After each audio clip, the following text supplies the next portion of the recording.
The following is from the coffin texts of the ancient Egyptians and from the Middle Kingdom.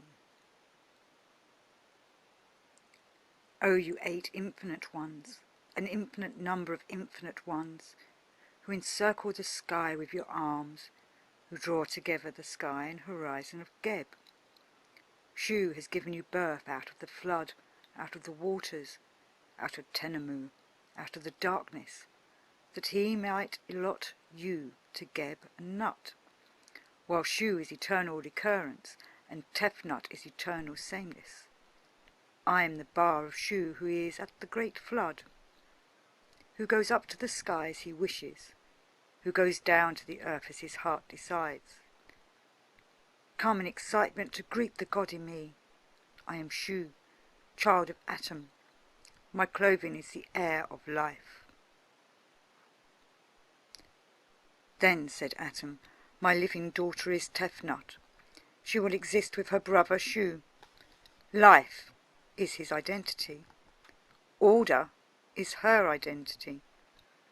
I shall live with my twins, my fledglings, with me in their midst, one of them at my back, one of them in my belly. It is my son who shall live, he whom I begot in my identity. For he has learned how to enliven the one in the egg, in the respective womb, as mankind that emerged from my eye, the eye that I sent forth when I was alone with the waters, in inertness, not finding a place in which I could stand or sit, before Heliopolis had been founded, in which I could exist, before the lotus has been tied together on which I could sit. I am life, for whom the length of the sky and the breadth of Geb were made. It is from me that presented offerings emerge for the god. So this is discussing how the gods created the world. And we have the eight infinite ones, also known as the Ogdod. But I find interesting here that they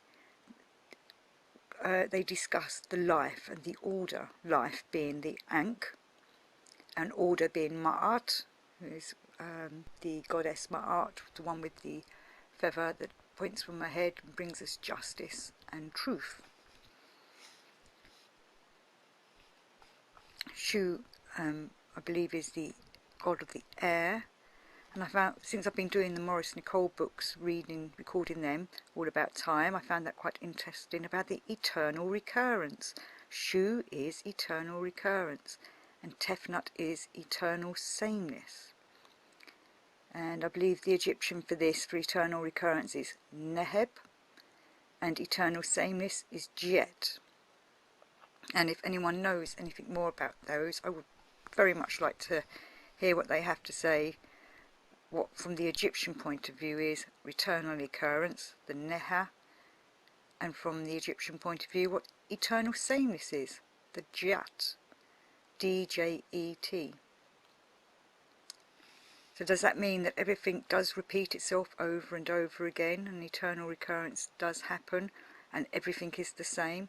Then surely there must be a mission to get out of this sameness. We must find a way of breaking that time in that astrology, as Maurice Nicole was saying, that we can develop ourselves so we don't come back again and again and again, reliving our lives. There must be a point to it. We must be having to develop to break that timeline and move on, hopefully.